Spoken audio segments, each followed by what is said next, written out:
Hello friends, स्वागत है आप सबका जारविस कैंपस में।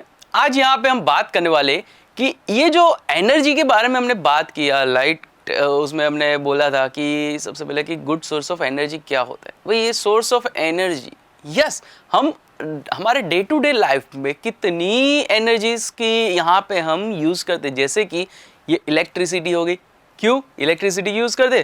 तो लाइट्स जलाने के लिए, right, to give a light. या फिर हम बात करें कि physical energy to move a cycle to school, right, यानी कि अभी फिजिकल एनर्जी हम देंगे साइकिल को, अभी साइकिल को पेडलिंग करेंगे तभी तो वो साइकिल जाके स्कूल ले जाएगी ना, हम तभी तो वो साइकिल हमें स्कूल ले जाएगी ना। ऐसे ही थोड़ी साइकिल पे बैठ गए तो स्कूल पे पहुंच जाएगी, राइट। यानी कि यहाँ पे हम डे टू डे लाइफ में ऐसे कितनी ही एनर्जीज को हम यहाँ पे यूज करते हैं, पर क्या हमने ऐसा जाना है कि ये एनर्जी आती कहाँ से? What is the source of energy, right. यानी कि जैसे बात करें कि इलेक्ट्रिसिटी हो गया, तो इलेक्ट्रिसिटी जो है वो आती है हमारे घर में। आप बोलोगे कहाँ से आती? तो आप बोलोगे कि गवर्नमेंट का जो सर्विस प्रोवाइडर रहता है वो हमें इलेक्ट्रिसिटी प्रोवाइड करवाता है। Yes, it is right, but government के पास कहाँ से आती है बिजली जो है? वो गवर्नमेंट के पास कहाँ से आती है? कभी ऐसा सोचा है? यानी कि what is the source of electricity? कभी ऐसा सोचा है आपने? नहीं सोचा है? तो यहाँ पे हम देखते हैं कि हमने डे टू डे लाइफ में ऐसी बहुत सारी एनर्जीज है जो हम यहाँ पे यूज करते हैं, पर ये सारी एनर्जी का जो सोर्स रहता है वो डिफरेंट रहता है। सिंपल सी बात करें, अगर आप लोगों ने देखा हो कि घर में कुकिंग करना हो, क्या बोल रहे हो, घर में कुकिंग करना हो तो मम्मी कैसे करती है कुकिंग?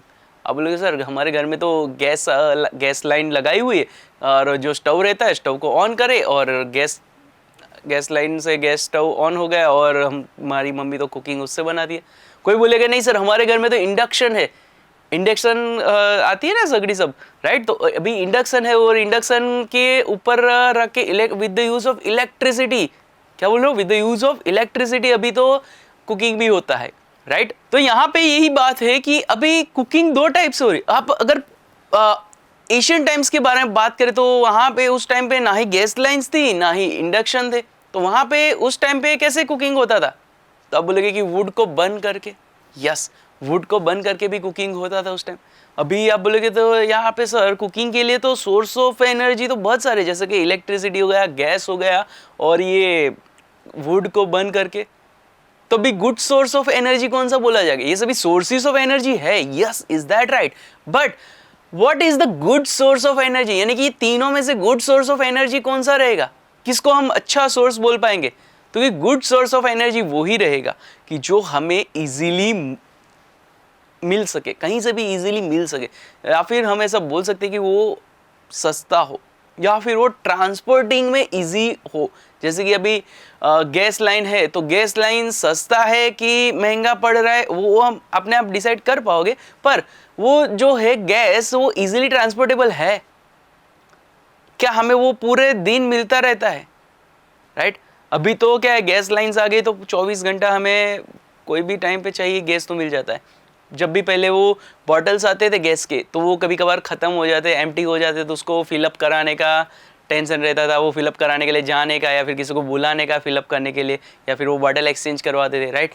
तो ये सब यहाँ पे डिपेंड करता है, राइट। तो मतलब अभी गुड सोर्स ऑफ एनर्जी किसको बोल पाएंगे? तो कि गुड सोर्स ऑफ एनर्जी वो ही रहेगा जो हमें इजीली ट्रांसपोर्टेशन दे सके, जिसके लिए हमें इजीली ट्रांसपोर्टेशन कर सके, या फिर हम उसको ज़्यादा यूज़ कर पाए। या फिर जैसे अभी कुकिंग के बारे में बात कर रहे थे, तो तीनों सोर्स में से कौन सा सोर्स ज़्यादा हीट देता है?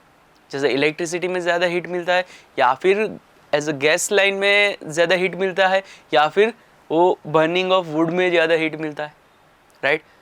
अभी फ्यूल के बारे में बात करें, सिंपल सा कि अभी जो कार्स चलती है उसमें कौन सा फ्यूल हम डलवाते हैं? Petrol and diesel. अभी तो इलेक्ट्रिक कार्स का भी जमाना आ गया, तो अभी ये इलेक्ट्रिक कार हमें सस्ती पड़ती है या फिर फ्यूल सस्ता पड़ता है, ये हमें डिसाइड करना पड़ेगा।